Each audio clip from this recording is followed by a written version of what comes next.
بسم اللہ الرحمن الرحیم رب اشرح لی صدری ویسر لی امری واحلل عقدۃ من لسانی یفقہوا قولی۔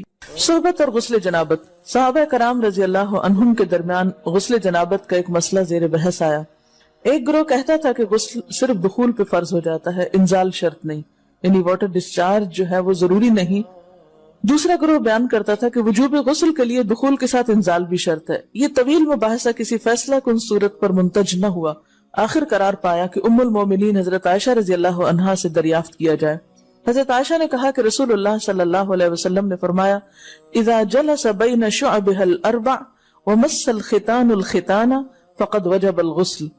جب مرد عورت کی چار شاخوں کے درمیان بیٹھ جائے اور اس کا محل ختنہ عورت کے محل ختنہ کے ساتھ مس کرے تو غسل واجب ہو جاتا ہے۔ تو مسئلہ یہ ثابت ہوا کہ صرف دخول پر ہی مرد اور عورت جنبی ہو جاتے ہیں اور ان پہ غسل واجب ہو جاتا ہے، انزال یعنی منی کا نکلنا شرط نہیں۔ جنابت کے احکام۔ وجوب غسل کی حالت کو حالت جنابت کہتے ہیں۔ وجوب غسل یعنی جب غسل واجب ہو جاتا ہے تو اس حالت کو جنابت کہتے ہیں۔ جنابت کا لفظ جم سے، جم پہلو کو کہتے ہیں، نہیں بچنا۔ مندرجہ ذیل چار حالتوں میں مسلمان مرد اور عورت پر غسل کرنا فرض ہو جاتا ہے۔ نمبر 1، جوش کے ساتھ منی خارج ہونے کے بعد، اس میں احتلام بھی داخل ہے، یعنی کوئی ایسا خواب آئے یا ویسے۔ نمبر 2، صحبت کے بعد یعنی سیکشول انٹرکورس کے بعد۔ نمبر 3، حیض کے بعد۔ نمبر 4، نفاس کے بعد یعنی بچے کی پیدائش کے بعد۔ اس میں یاد رکھیے کہ بہت سے لوگ پوچھتے ہیں کہ اگر خواتین انٹرنل چیک اپ کرواتی ہیں تو کیا اس سے غسل واجب ہوتا ہے؟ تو کوئی غسل واجب نہیں ہوتا جب تک کہ ان چار چیزوں میں سے کوئی چیز نہ ہو۔ اس میں یاد رکھیے کہ بہت سے لوگ پوچھتے ہیں کہ اگر خواتین انٹرنل چیک اپ کرواتی ہیں تو کیا اس سے غسل واجب ہوتا ہے؟ تو کوئی غسل واجب نہیں ہوتا جب تک کہ ان چار چیزوں میں سے کوئی چیز نہ ہو۔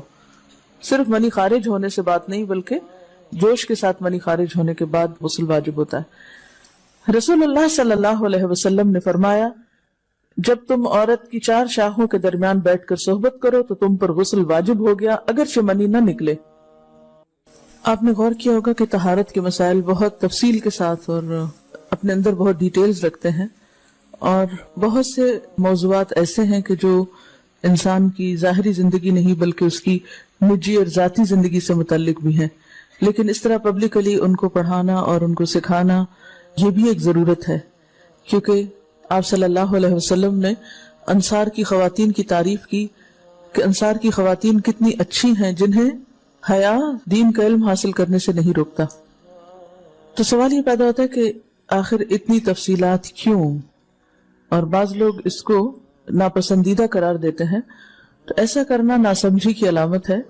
ہم دیکھتے ہیں کہ انسان اگر اللہ کے بتائے ہوئے طریقے کے مطابق زندگی بسر کرتا ہے تو اس میں خیر ہی خیر ہے، اور وہ صرف خیر اس کی اپنی ذات تک نہیں رہتی، بعض اوقات دوسروں کی بھلائی کا ذریعہ بھی بن جاتی۔ عورت کو بھی احتلام ہوتا ہے۔ ام المومنین حضرت سلمہ رضی اللہ عنہا روایت کرتی ہیں کہ حضرت ام سلیم نے رسول اللہ صلی اللہ علیہ وسلم سے کہا، اے اللہ کے رسول، یقیناً اللہ حق سے نہیں شرماتا، یعنی حق بات اور ایک ضروری بات جو ہے اس کو واضح کرنا ضروری ہوتا ہے، اور اس معاملے میں شرم سے کام نہیں لینا چاہیے، کہیں ایسا نہ ہو کہ انسان انجانے میں غلط کام کرتا رہے۔ تو یہ کہہ کر انہوں نے مسئلہ پوچھا، کیا عورت پر غسل ہے جبکہ اس کو احتلام ہو؟ آپ نے فرمایا ہاں، لیکن جب پانی کا نشان دیکھے یعنی منی دیکھے۔ اس پر حضرت ام سلمہ نے شرم سے منہ چھپا لیا اور عرض کیا، اے اللہ کے رسول، کیا عورت کو بھی احتلام ہوتا ہے؟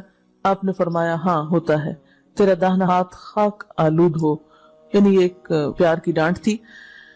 اور اس میں ہو سکتا ہے کہ مزاج کا فرق ہو، بعض خواتین کے ساتھ ایسا نہ ہو اور بعض کے ساتھ ایسا ہو، لیکن اس میں جو اصل چیز ہے وہ ایکسیسو واٹر ڈسچارج ہے۔ اس میں کہیں ایسا نہ ہو کہ لیکوریا وغیرہ کے ساتھ اس کو ریلیٹ کر دیا جائے، دونوں چیزوں میں فرق ہے۔ اور احتلام جو ہے وہ سوتے وقت ہوتا ہے، یعنی سو کر اٹھنے پر اگر انسان اپنے کپڑوں پر زیادہ ڈسچارج دیکھے، خواہ کوئی خواب یا کوئی فیلنگ یاد نہ بھی ہو، تو پھر غسل کرنا ضروری۔ معلوم ہوا کہ عورت یا مرد نیند سے اٹھ کر اگر تری یعنی نشان منی دیکھیں تو یہ احتلام کی علامت ہے، لہٰذا ان پر غسل کرنا فرض ہو جاتا ہے۔ اور اگر احتلام کی کیفیت انہیں یاد ہو لیکن نشان نہ پائیں، یعنی خواب یاد ہے لیکن کوئی سامنے علامت نہیں، تو غسل فرض نہیں ہوگا۔ ایسی صورت میں شک کی ضرورت نہیں ہے کہ نہیں وہ میں نے خواب دیکھا اور مجھے خواب بالکل صحیح یاد ہے تو مجھے نہانا چاہیے. نہیں، محض خواب پر نہیں نہایا جائے گا جب تک کہ فزیکلی کوئی ایسی چیز سامنے دیکھی نہ جائے. حضرت ام سلمہ روایت کرتی ہیں کہ میں نے کہا اے اللہ کے رسول صلی اللہ علیہ وسلم، میں اپنے سر کے بال خوب مضبوط گوندتی ہوں، کیا میں انہیں غسل جنابت کے وقت کھولا کروں؟ آپ نے فرمایا ان کا کھولنا ضروری نہیں، تیرے لیے یہی کافی ہے کہ 3 لپ پانی اپنے سر پر ڈالے، پھر اپنے سارے بدن پر پانی بہائے، پس تو پاک ہو جائے گی. یعنی بالوں کی جڑیں بھیگنا، سکن بھیگنا ضروری ہے، سارے بال کھولنا ضروری نہیں ہے. جنبی کے بالوں کا مسئلہ. حضرت عائشہ کو خبر ملی کہ حضرت عبداللہ ابن عمرو عورتوں کو غسل جنابت کے لیے بال کھولنے کا حکم دیتے ہیں. فرمانے لگی ابن عمرو پر تعجب ہے، انہوں نے عورتوں کو تکلیف میں ڈال دیا، وہ انہیں سر منڈوانے کا حکم کیوں نہیں دے دیتے؟ یہ حضرت عائشہ کی ڈانٹ تھی.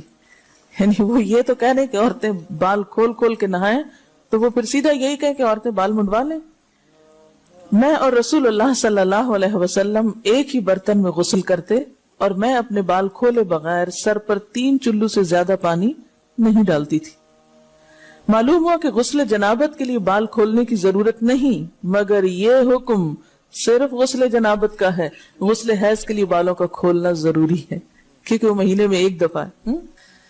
حضرت عائشہ سے روایت ہے کہ انہیں رسول اللہ صلی اللہ علیہ وسلم نے غسل حیض کے لیے فرمایا اپنے بال کھولو اور غسل کرو. اس میں آپ دیکھیے کہ دونوں چیزوں میں فرق کیوں ہے، دونوں کی نوعیت فرق ہے. اور حیض جو ہے وہ ایک نجاست کی کیفیت بھی ہے نا، قل ہوا اذی، تو اس کے بعد نہانا اور نہا کر خوشبو لگانا خاص طور پر اس کا سارا حکم آتا ہے. لیکن غسل جنابت میں نجاست کی وہ کیفیت نہیں ہے. یعنی حیض کا خون اور منی جو ہے ان دونوں کے حکم میں بھی فرق ہے. ٹھیک ہے نا. بعض علماء کے خیال میں جو منی ہے اٹ سیلف وہ ناپاک چیز نہیں ہے. اگر کسی کپڑے وغیرہ کو لگ گئی تو وہ کپڑا ناپاک نہیں، اگر اس کو خشک ہونے پر کھرچ کے صاف کر دیا جائے تو کپڑا صاف ہو جائے گا. لیکن خون حیض پر آپ صلی اللہ علیہ وسلم کیا فرمایا؟ چٹکیوں سے مل مل کے اس کو صاف کر کے دھوئے. تو ان دونوں میں بھی فرق ہے. لہٰذا ان دونوں کے بعد نہانے کے حکم میں بھی فرق ہے.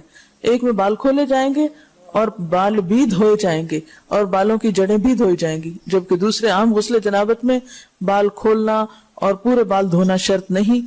بہت سی بچیاں ایسی جن کی شادی ہوتی ہے اور اس کے بعد انہیں ان مسائل کا پتہ نہیں ہوتا، یا تو وہ شرم کے بارے نہاتی نہیں، یا نہاتی ہیں تو پھر وہ پورے بال دھو دھو کے سکھانے میں اور ان چیزوں میں اتنا وقت ضائع کر دیتی ہیں کہ پھر بعضوں کا شوہر کی نافرمانی اور آپس کے تعلقات میں ٹینشن، لوگوں کا خوف. تو اگر دین کا صحیح مسئلہ پتا ہو تو انسان ان تمام مشقتوں سے بچ جاتا ہے اور ایک نارمل روٹین کی لائف گزار سکتا ہے. تو اس میں کیا صرف 3 کپ پانی، 3 لپ پانی، یعنی 3 دفعہ کیوں کہ اگر ایک دفعہ ڈالنے سے پوری طرح نہیں بھیگا تو آپ یہ بھی کر سکتے ٹیپ کے آگے سر کر کے تو ساری اسکن جو ہے سر کی اس کو آپ گیلا کر لیں. پیچھے سے بال جو ہیں اگر لمبے ہیں تو ان کو ایک طرف کر دیں تاکہ پورے بال نہ دھونے پڑے، نہ سکھانے پڑے اور نہ خشک کرنے پڑے، اور باقی جسم پہ پانی بہا لیں. دوسری صورت یہ ہے کہ مگ میں پانی لے کے تو اس کو آپ تھوڑا تھوڑا کر کے پورے کو ایک دفعہ کریں، پھر اس کے بعد دوبارہ کریں اور تیسری دفعہ رول کر کے بالوں کو پیچھے سے شاور کیپ ڈال لیں اور باقی جسم پھر دھو لیں. شاور کیپ سے کیا ہوتا ہے عام طور پر کہ پیچھے کے جو سارے لمبے بال ہیں پھر وہ نیچے گر کے گیلے نہیں ہوتے، وہ آپ کے سر پہ ٹک جاتے ہیں. تو سر کی سکن دھوئیں اور بالوں کو جوڑے کی شکل میں باندھ کے اوپر شاور کیپ پہن کے پھر باقی جسم کو اچھی طرح دھو لیں. تو اس میں آپ دیکھیں کہ جب بالکل سر کے سکن کا حصہ ہی تر ہوگا، اور یہ 3 دفعہ کرنا ہوگا، ایک دفعہ سے نہیں کام چلے گا، 3 دفعہ کرنا تاکہ کوئی بھی بال برابر جگہ سکن کی خشک نہ رہ جائے.